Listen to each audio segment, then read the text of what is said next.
Rabbi, c'est toi le Fils de Dieu. C'est toi le roi d'Israël.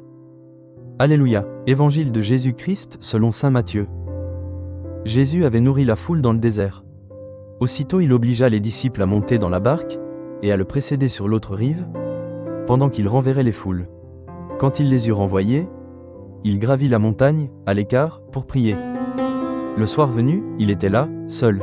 La barque était déjà à une bonne distance de la terre. Elle était battue par les vagues, car le vent était contraire. Vers la fin de la nuit, Jésus vint vers eux, en marchant sur la mer. En le voyant marcher sur la mer, les disciples furent bouleversés. Ils dirent, « C'est un fantôme ». Pris de peur, ils se mirent à crier. Mais aussitôt Jésus leur parla. « Confiance, c'est moi, n'ayez plus peur ». Pierre prit alors la parole. « Seigneur, si c'est bien toi, ordonne-moi de venir vers toi sur les eaux. » Jésus lui dit, « Viens ». Pierre descendit de la barque, et marcha sur les eaux pour aller vers Jésus.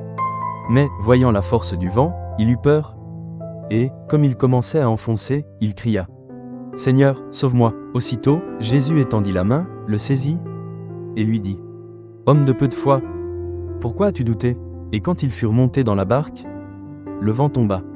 Alors ceux qui étaient dans la barque se prosternèrent devant lui, et ils lui dirent, « Vraiment, tu es le Fils de Dieu ». Après la traversée, ils abordèrent à Génézareth. Les gens de cet endroit reconnurent Jésus. Ils firent avertir toute la région, et on lui amena tous les malades. Ils le suppliaient de leur laisser seulement toucher la frange de son manteau, et tous ceux qui le faisaient furent sauvés. Acclamons la parole de Dieu. Nous rendons grâce à Dieu.